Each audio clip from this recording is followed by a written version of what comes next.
Hey there, how you doing? Charlie Winters here with selections for Friday, the 30th of June. Well, first a quick recap on Thursday's performance. Well, disappointing really, but to be fair, I'm going to take a lot of heart out of it.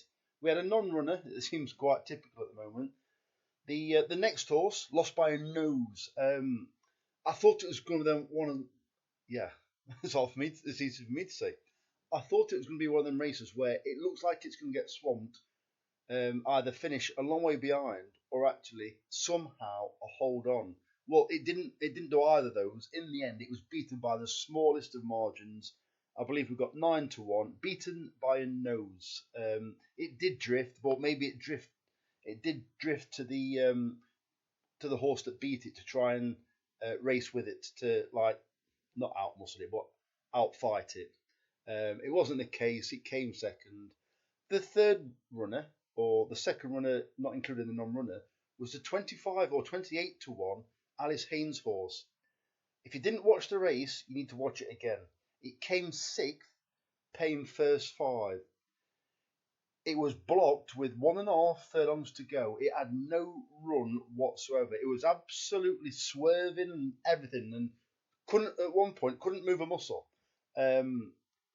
Minimum, it should have got fifth. Whether would it have won, I don't know. But if it had at least got one clear run at a certain point, it could not have been not in the first five. And that's 25-1. So straight away would have had a 25-1 place, 9-1 place, and non-runner. That's pretty much money back at least. Then the final runner was ridden by Graham Lee, who I'm not a fan of, but I still put the selection up. It's like he always seems to ride a bad ride on it. It was sat last, nudged along to make an effort down the middle of the course, found a bit, and then it looked like one of those horses that were just stayed on well kind of thing from way back. Paid out first four. Yes, guess where it finished? It finished fifth, a clear fifth as well. So frustrating, but there's no reason why we should get ourselves down. Yes, it's a losing day, but there was still plenty of promise. We was 2 places out of getting 3 places and a non-runner. Would have been a nice bet and another profitable day. So let's get into it. Oh, so I would also like to thank the people that have given me buy me a coffees. I am gonna probably, I think one's called Fortnite Gamer, and I have forgot. Is it John Taylor? You know who you are anyway, because you're in the comments and you've seen yourself on Buy Me Coffee. I really appreciate the donations. It doesn't go in my pocket. It replaces the money I use for flat stats. So there's £45 in there now, which is like ridiculous. So I appreciate that. The link is in the comments. Please do not normally give anything more than a £5. That's all I ask. It's just like keep the kitty topped up, but I'm not looking to like build it right up to ridiculous amounts. It's just to pay for occasional flat stats subscription. So let's get into it. We're 3.5 minutes in, so I've got to fly through these. So it's a 10 pence each way, lucky 63. I've stuck to Newcastle. I like the look of them, but I'm quickly going to say in 2 races, I fancy multiple horses. But anyway, so the first selection is Bushfire. It's 11-1. I've taken the prices. Do I think the value? I think they're okay. Nothing more than that. It could double in price. I don't know. In the 4.55 at Newcastle, paying 4 places instead of 3. I'll quickly flick onto the race because I've also had a forecast and tricast. Well, you can just about see the horses. This is the 4.55. So Just Hiss has got a chance. Won the race last year. I think it's a pound higher this year. It's 10-year-old now though. More Diamonds was my biggest danger. Braze of Doon, and I've actually gone for Bushfire, as you're well aware. So the second selection is Belcito at 18-1 in the 5.30 at Newcastle, paying 5 places instead of 3. According to Flat Stats, this has got the best of the draw. High numbers over a sprint distance at Newcastle, and as you're aware, they did come near side. Well, generally. So this is drawing, I believe, 14 of 14. So this is also a forecast better that I've had, but I should show the forecast, but anyway, in a minute. So my dangers in this race are the ones that are actually, you can't see the draws from here, but so one's actually in our favourite. It wasn't at the time. Dandy Dinmont, Prodigious Blue, Elzal, and Belzito, my selection. They are all drawn, I believe,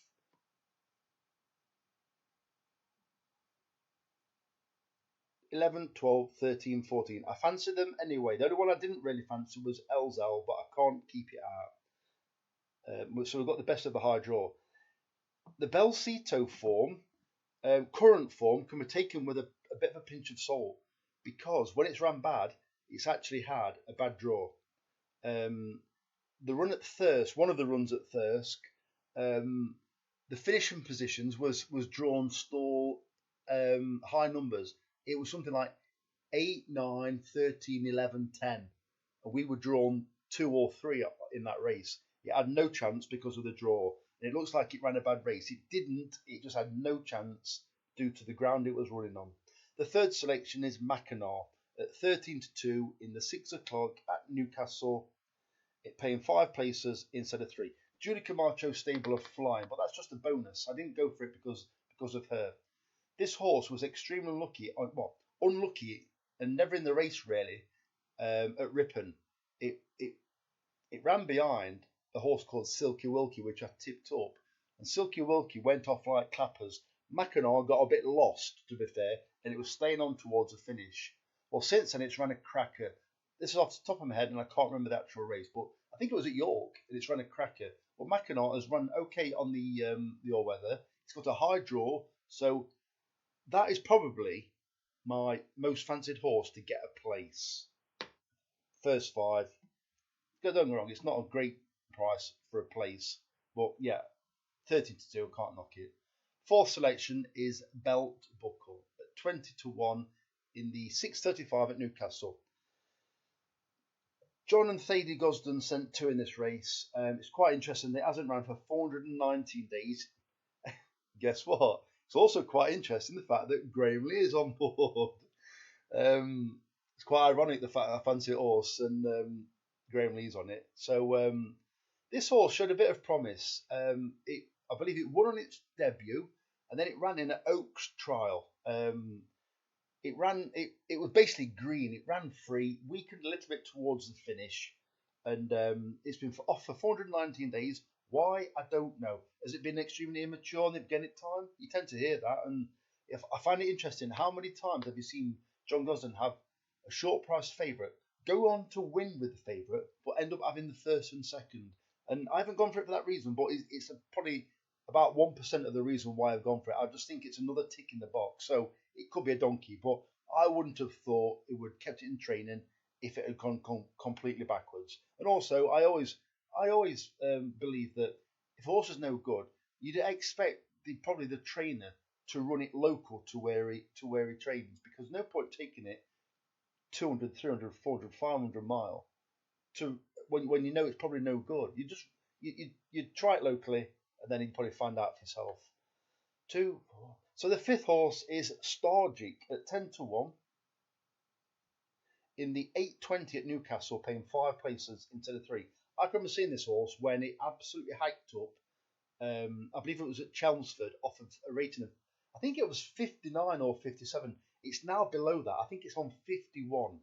Well, this horse is weighted to win now, and to win and to run extremely well. The problem is it today? I honestly don't know. But the horse has got a ridiculous weight. Sorry, not a weight, a ridiculous official rating now. I just believe something wasn't right with it when Stella Barkley was training it, because I believe a particular owner bought the horse, sent it to Stella Barkley instead. It's basically, I think I've backed it a couple of times and managed to get, 3 times, managed to get a couple of places and unplaced out of it. It has got talent. It's got what it'll be. It should be tucked away, probably, or hidden away, and we'll be hoping for gaps. But it'll be, in my opinion, it'll be absolutely cantering. It's whether it finds any gaps. That's how it runs anyway. And the final selection is interesting. Bearing in mind, I think some of these could drift, but I took the price just for like just to give you an indication, and also it gives me an option of a cash out. So Enderman at 11-1 in the 852 at Newcastle, paying 4 places instead of 3. This horse can race prominently. It handles the all-weather at Newcastle. It's drawn high. First time visor, I believe. I believe it'll be smack on the rail. Hopefully get out and make all. That's basically what we're wanting it to do. If it's held up last, well, rip your slip up, rip your virtual slip up. So that is a 10p each way lucky 63. Sorry for the massive video. Right, let's get straight onto the forecast and tricast. So I'm not going to talk you through the stakes. All it is, you decide what stake you have, but keep it as low as you possibly can. So I'm having, basically, these are combination forecasts and a reverse tricast. This is in the 455 at Newcastle. Bushfire, Braes of Doon, More Diamonds, and Just Hiss. Don't forget, if one of these comes up, I will be mentioning the profit that we made in the video. So if you decide not to have it, that's completely up to you. So the next race is the 5:30 at Newcastle. So I've had a combination forecast and reverse tricast. Belcito, Elzal, Prodigious Blue, and Dandy Dimont. So those are all the selections for Friday. I'm not exactly overwhelmed by the racing on Friday, but I do like the look. Well, I did and do like the look of the Newcastle card. Definitely interesting racing for Saturday. I'll probably be looking at that shortly. So that's how far in advance I actually normally look at racing. Thursday night ready for Saturday, as well as Friday night. So the very best of luck. Please leave a comment. As I said, the Buy Me a Coffee link's in the description. If you've got any questions, please leave them below. I'll try and answer them. If you can give me a like or subscribe. By the way, we beat the record for likes, I do believe. I didn't see how many it was in the end, but it was 60 this morning. So that's amazing. Thank you very much. You know I appreciate everything that everybody does. Charlie Winters, over and out. Cheers, mate.